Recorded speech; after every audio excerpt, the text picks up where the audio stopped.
What's up, guys? This is Coach Grant with First Down Training, and welcome to another episode of our First Down Training show. Today, we're going to be talking about how you guys can stand out at tryouts, camps, and 7-on-7. So we're going to talk about all the things you could do to grab a coach's attention and get them to pay more close attention to you, and then we're going to be answering some questions that you guys left on a previous episode of this show. So I appreciate you guys tuning in. Let's get started. So fellas, the first thing that we're going to talk about is tryouts, then we'll progress to camps, and then we'll progress to 7-on-7 and some things that you could do to stand out. So for a football tryout, whether maybe you're a middle school athlete, youth, whether maybe you're trying out for a 7-on-7 team, or maybe you're trying out for a high school team, whatever the case may be, it really comes down to a few things that will help you get the coach's attention at a tryout. So generally for a tryout, the work has already been done. I think a lot of people will like try to cram it in the last minute. Like I'll get a lot of DMs or just comments from athletes where they'll be like, hey coach, like I have a tryout tomorrow. What are some things that I could do? It's like, bro, like you're asking the wrong questions. You know what I mean? Like the work has already been done. You should be preparing for this tryout months in advance, working out, not necessarily working out physically every single day,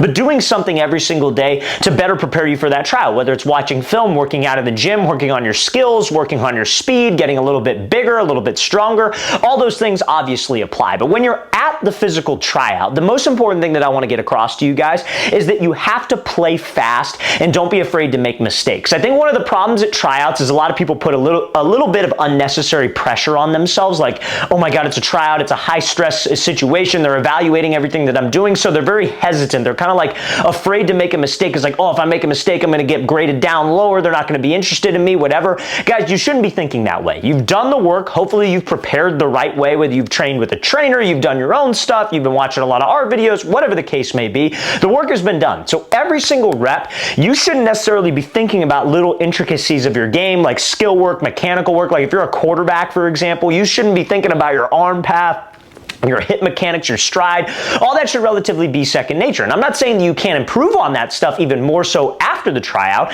but in the physical tryout, you can't be thinking that. Your goal is I'm going to play as fast as I can. I'm going to execute my job. I am just focused on what my job is on this specific rep. Do not psych yourself out and make the moment super big and be afraid to make a mistake, because then when you're afraid to make a mistake, you're playing slow, and that's actually going to hurt you more than it is going to help you, okay? Now, the second thing I would say is like the most important parts of a physical tryout are probably going to be drill work, competition periods, and like combine stuff, right? So like combine stuff is like at a tryout, they're generally probably going to test your 40-yard dash. They might just have everybody line up and race depending on what level it is. They might have you do a broad jump, a vertical jump, a pro shuttle where you go 5, 10, then back through 5, like something of that nature. That stuff's important to perform well at because that can kind of gauge your athleticism, especially if you're a skill position player. If you're a lineman, not as important, obviously, right? But if you're a skill position player, that stuff is important. So that's something maybe if your tryout is in like a couple of months, maybe you look up some videos on like how do I run a proper 40-yard dash. Maybe you have a speed coach that you go to. Hey,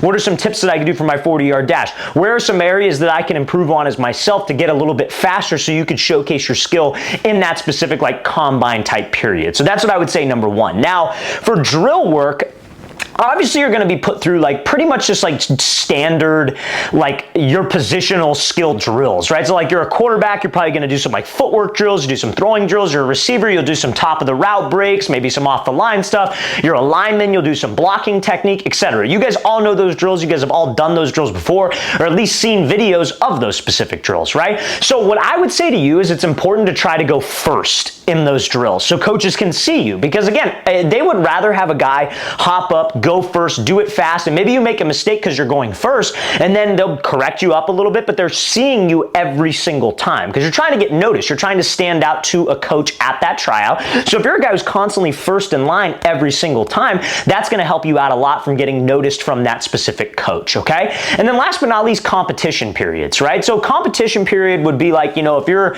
let's say you're a quarterback, you know, throwing one-on-ones, maybe you guys do some 7-on-7, maybe you guys do some 11-on-11, depending on what type of tryout that it is. Those are obviously probably, I would say that's the most important thing because it's showcasing what you can do in a live competition setting. If you're a receiver, one-on-ones versus a DB and man coverage, if you guys are constantly winning those one-on-ones, or you're a DB and you're constantly locking up during those one-on-ones, that's going to help you stand out. So those three areas is generally probably what you'll cover at a tryout, so those are important for you guys to do. But the same thing remains the same, like we said at the very beginning beginning of this, you need to play fast. Do not be afraid to make a mistake. The work should have been done, so make sure that you execute, okay? So now, let's get into camp. So whether it's a college camp, because I know a lot of you guys are probably going to be doing some college camps in the offseason, especially you high school guys watching this, or maybe you're a parent of a high school player and you guys will be doing some camps in the offseason, or maybe it's just like a regular camp, like here's an example, like I know a lot of high schools, at least where I live, do this.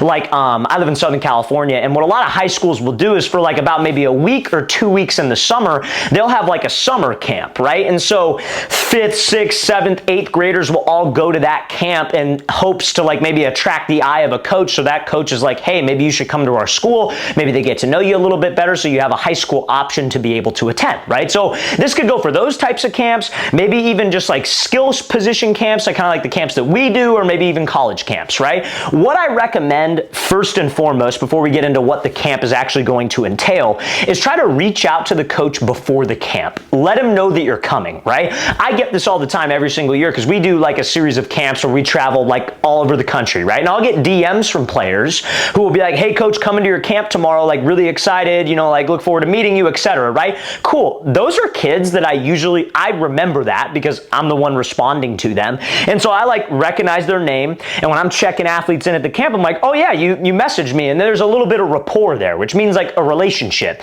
So when we're actually doing drill work at the camp, like I feel a little bit closer with that specific athlete because we've already had that communication. It's not some random athlete that I've never met before. So maybe I coach him up a little bit more. You know what I mean? Because I feel like we have that relationship. That's some advice that I could give to you. So if you're going to a college camp, maybe reach out to some of the college coaches that are going to be at that camp. Maybe you shoot them a message and say, hey coach, really looking forward to your camp this weekend. I'll be there. My name is such and such. I'm a receiver. And you know, maybe he sees it, maybe he doesn't. If he doesn't, hey, it's still worth a try. It's still worth a shot, because if he does see it, you guys will have that relationship and that rapport, and maybe he pays closer attention to you. See, my camps are skill-based, right? But if it's a college camp or like a camp where you're like trying to go to that high school next year, they're evaluating you. So maybe they pay a little bit more close attention. You have a really good rep, and they're like, okay, I like that kid. Like maybe I should pay a little bit more attention to that guy. So that's something that you can do too as well. Now, camps, in terms of what you will work on and where you ultimately want to stand out, are kind of the exact same as a tryout. So what do we talk about with tryouts? We talked about combine, we talked about positional drills, and then we talked about competition periods. So at a college camp, generally the breakdown goes is you'll get there's probably a lot of kids, and you'll run a 40, you'll do a pro shuttle, and you'll do a broad jump. And they are writing down your times, writing down your broad jump numbers, whatever. Those are important to stand out, especially if you are a guy who is not getting a lot of recruiting attention at that point. Like, here's the thing, like college camps can kind of be a waste of time in some cases, right? Like if you're an athlete who, you know, let's say you're really good, but you don't have a lot of varsity film yet, maybe, for example, and you want to go to like a big state school camp. Like out here, the big camps in the offseason are USC and UCLA, right? I get a lot of athletes, and I tell them, I'm like, dude, like maybe you should think about maybe not going to that camp because they're completely unknown. They've never communicated with the staff, and they're going to go. But they're not a 4.40 guy or 4.5. They're not 6'2" plus and pass the eye test. They're just going to kind of fall into the crowd in that case. But again, if you're going to a camp and you're unnoticed, I'm not saying that you can't get noticed. Your size definitely helps, but your combine stuff is generally what will make you stand out the most. If you run a blazing 40 time, a lot of coaches are going to be like, who the hell is that kid? You know what I mean? So the combine is very, very important. Now, drill work, not as important as the combine and the competition period, I would say personally, but same thing applies as a tryout. Make sure that you're going first, right? Try to always go first so coaches constantly see you. They see you popping up over and over and over again throughout the drills. From drill to drill, you should be running to that drill trying to go first. If you're not able to go first, go second, third, be at the front of the line so they're constantly seeing you and they see that you're the guy who's going first. And then last but not least, I would say during competition periods, you got to show out. O-line, D-line one-on-ones, QBs throwing one-on-ones, receivers and DBs doing one-on-ones, running backs, linebackers doing one-on-ones, whether you're just running with the ball and you have to juke the guy, or maybe you're running routes. Those are great things for you to stand out. Now, a tip that I could tell you as far as like apparel goes, this is something that I've noticed a lot at the camps that I run, like, because there's a lot of kids there, right? At every single camp, because it's a camp, right? Whether you have 50 guys there, that's a lot of guys. Whether there's 300 guys there, like at a college camp, you don't know everybody's name. Obviously, right? You identify the kids by things that they wear. Like whenever I'm talking with my coaching staff, we're always like, oh, you remember that kid who had the headband on? Like that guy was really good. Oh yeah, yeah. And so again, maybe you wear a bright pair of cleats. Maybe you wear some really bright socks. Maybe you wear a bright pair of shorts, like neon colored shorts. Now, regardless of your opinion, me personally, I don't think it looks the greatest, but if you're trying to stand out, that's an easy way that you could do that. Because what happens at a camp? Everybody gets the same t-shirt. Everybody's got a number across their chest. So everybody kind of looks the same. When you look at a crowd of players, nobody really stands out, but you wear something bright like that, that might turn a couple heads and be like, okay, maybe I pay attention to that kid. Okay, I remember that kid. He had the neon cleats. He was pretty good. And maybe after a camp, this brings me to my next point, you follow up with the coach, right? Hey coach, really want to thank you for your time. I really enjoyed your camp. I talked to you a little bit after the camp. I'm the kid with the bright cleats. I was the kid with the headband on. I was the kid who had the neon gloves. And then it'd be like, oh yeah, I remember that kid. He looked pretty good. And then maybe you contact him on Twitter. That's the best place to contact them. Maybe they check out your profile, they watch your film, and then they go, oh, maybe we should look at this kid a little bit more because he did really well at the camp. So those are just little things that you guys could do to maybe stand out in some type of camp environment, okay? So now, let's get to 7-on-7, because I do have some opinions on 7-on-7, because I'm not necessarily like a fan of thinking 7-on-7 is like going to get you offers and exposure.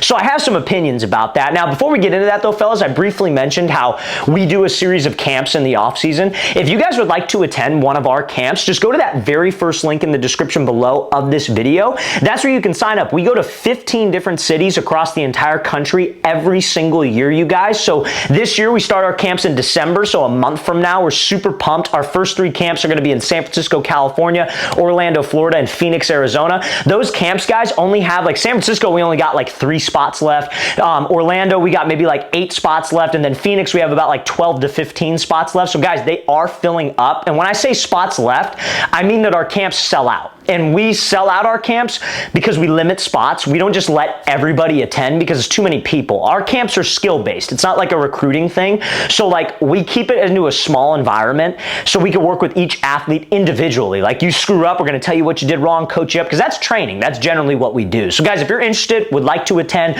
go to that very first link in the description below. That's where you can find all the information. After those 3 camps, we'll be heading out to Columbia, South Carolina. Then we'll be coming out to Seattle, Washington, Nashville, Tennessee, Oklahoma City, Oklahoma, Milwaukee, Wisconsin, Austin, Texas, Atlanta, Georgia, Denver, Colorado, Columbus, Ohio, Boston, Massachusetts, Salt Lake City, Utah, and then finishing it off in Los Angeles, California. So guys, local to any one of those cities, we'd love to have you there. If you're interested in attending, go to that very first link in the description below, okay? So now, let's talk about 7-on-7.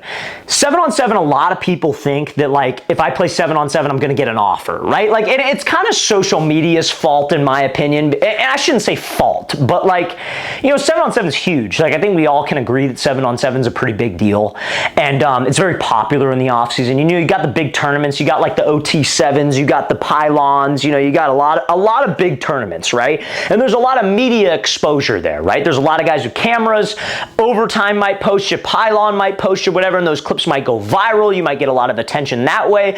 And I think a lot of times the kids that get posted from those are kids that have offers, right? They're guys that are going to like Ohio State, for example, or USC, or wherever it is. And so I think a lot of kids get the misconception like, oh, if I do really well at these, I'm going to get an offer. I'm going to get this exposure. That's how I can do it. Now, with that being said, can you turn some heads at a 7-on-7? Yes, you can, because of how popular it is, right? But it is very, very, very difficult to do that because you need to do something like insane, like a one-handed head top over a guy. Like you catch somebody, you just freaking break his ankles, right? Now, I'm not saying you should go out there and try to make those plays because those plays just kind of happen. Those are instinctual plays where you're just doing what you need to do, you're doing your job, and you make a play. And that might turn some heads. That might get just a little bit of like exposure, if you will, because some people might be like, well, who is that kid? And then maybe they go to your Twitter or your Instagram, they see your highlights, and then maybe there's some interest there. But that is extremely, extremely, extremely rare. Okay? What I would be more concerned with is playing 7-on-7 with like your team. That's what I think is the best form of 7-on-7. I'm not the biggest fan of club 7-on-7. I'm not the biggest fan because I think, my audience is primarily quarterbacks and receivers because that's what I specialize in, right? And so I think a lot of times QBs are on a club team and they're working with a bunch of receivers that they'll never throw to again. So you're not necessarily working on timing. You're not necessarily improving your skills with your receivers that you're going to be playing with. Maybe you're getting better at reading a defense and you're getting better at progressions. That's great, and that's cool to work on. I get it. Receivers, same thing. You're not necessarily working with the quarterback you're going to be working with in the fall, so you're not developing that chemistry. But if you are on a team where your high school head coach, your middle school head coach, or you're with your teammates and you guys are working plays that you guys will actually work in the summer in 11-on-11 ball, I think that's a great thing to play. I think that's when 7-on-7 is the absolute best. And that was where I would always play 7-on-7. I never played for a club team. I played on one club team and I did like one tournament. And on the team, we had 4 quarterbacks. It was a long day, like 8 hours, and I got like 2 drives. Well, like more than that, but it felt like 1 drive a game damn near. And I'm like, this is a waste of my time. So in the spring, when I was with my high school team, I really enjoyed passing league, where I was playing 7-on-7 with my receivers. I was the guy. I was the quarterback. I'm getting all the reps. And so that's a good opportunity for you to stand out to your high school head coach. Maybe you're a sophomore and you want to start on varsity and you're competing with some guys. That's when it's a time for you to stand out because it's a live game scenario and you guys are working the plays that you guys will be working in the fall when you put the pads on. It's real football. 7-on-7 is underwear football at the end of the day, but it's real football with your actual teammates very, very soon. So in that situation, you should just be focused on making plays and doing your job and understanding your plays, knowing your playbook, knowing what routes to run, knowing how to run routes versus certain coverages. That's what I recommend to you. So what I would say in a 7-on-7 environment, if you're an athlete, you need to be like, they call it mindfulness, which is like a term that a lot of athletes will use when they're in that like flow state. I know that sounds a little weird and a little bit like, kind of dorky in a sense, but like, it's essentially like being in the present moment. What is my job on this play? What am I supposed to do? How can I do it the best way possible? When that play ends, I'm on to the next play. I'm going to do my job the best way possible. That play ends, I'm on to the next. Whatever position that you're at. And if you could do that consistently, that will increase your coach's trust in you, which will help you get more play time if you're doing 7-on-7 with the actual guys that are going to be coaching you in the fall. So if you can do that, I genuinely feel that 7-on-7 is a great opportunity for you to stand out to coaches where it actually matters. Not your club team, but your actual team, okay? So guys, I hope that's able to help. Hope you guys got some value out of that because I know a lot of you guys asked me about tryouts, camps, 7-on-7, so I hope that's able to give you some type of value, all right? So now, we're going to get into some questions that you guys asked me on a previous episode of this show. What we do the last maybe like 10 minutes of every show is that we'll answer questions that you guys left in the comment section. So guys, if you have questions, you want me to feature you on the next episode of our show, do not hesitate. Post those in the comment section below. Even if I don't feature you on the next episode, I always read and respond to literally every single comment on these videos. So guys, post your questions in the comments below. We love interacting with you guys and we love you tuning into our longer form videos. So let's get to some questions here, you guys. Let me pull these up real quick and then we'll go through it, okay? So first question, I gotta find it real quick. All right, so first question, you guys, is from Snicklick701. I got a question. I've been trying to throw the football farther and I've fixed my footwork and technique. The Tom Brady video was a godsend. My spiral and accuracy are fine, but I still can't throw beyond the 40-yard line even with all the torque. Is there a way to improve my throwing further? Yeah, so assuming that you have good mechanics as a quarterback, something that you could do to kind of break that plateau of like, oh, I can only throw 40 yards, 45, 50, whatever it is to work on your leg strength and your core strength in the gym. Because that ties directly into your throwing mechanics. You need to have a good base and a strong base to be able to step, rotate your shoulders back, and obviously when you rotate as a quarterback, that comes from your hips and your core. So having a strong core and having strong legs will help you with that. Great exercise, like maybe you get a medicine ball and you do like a Russian twist where you slam it, catch it, slam it on the other side, catch it. Doing any type of squat, single leg squat. All those things are going to be great for you in terms of your arm strength. So I hope that answers your question, man. I appreciate you asking that. Next question here from Gaming with Liam 994. Question: I'm in 8th right now and doing high school football next year. What should I do, I guess, to prepare? So the biggest difference between middle school ball, like 7th and 8th grade, and high school ball is going to be the size of the players and the speed of the players, right? So I highly recommend in the offseason you improving your speed. You don't have to go to a speed coach like 2-3 times a week. You know what I mean? Go to a speed coach once a week, take the drills that you guys worked on, the things that you guys did, and then go rep it out on your own time. 2 more times that week, then you go again. You don't got to break the bank. Just go once a week and then take that stuff and rep it on your own to work on your speed. Get a little bit bigger. Get in the gym. I think 8th grade is a perfect time for you to start hitting the gym hard, being consistent 4 times a week. Do 2 upper body days and 2 lower body days to get you bigger, put on some muscle mass so you can be able to perform at that high school level, okay? So I appreciate you asking that, man. Hope that was able to help you out. Next question here from Light Blob OD.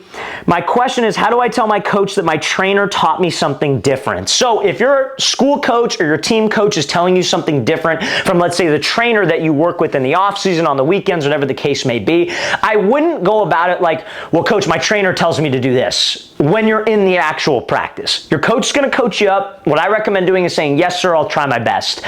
Or just like, yes, sir, I'll fix it. And then after practice, what I would do is I'd pull him aside and ask him questions about like, hey, coach, I just wanted to ask you about the thing that you showed me. You know, my trainer showed me a different way. I want to know what you think about it. I obviously want to do it whatever way that you want me to do it, but you know, what do you think about this? I want to get your thought process on it because I'm just a little bit confused. If you go about it that way, you'll have a much better response from your coach, and he may be willing to let you do what you've been taught with your trainer, because coaches are, you know, they're not idiots. They understand that that can be very confusing for an athlete. Some guys are going to be a little bit harder to convince, but that's generally how I would go about it, okay? Don't just tell them straight off the bat, well, my trainer says to do this, I'm going to do what he does. It's going to go very bad for you, okay? So I hope that makes sense, you guys. So fellas, that does it for this episode, but I appreciate everybody tuning in. Seriously, if you guys have questions, comments, whatever, don't hesitate, post those in the comment section below. Always love interacting with you guys, and we'll see you next time.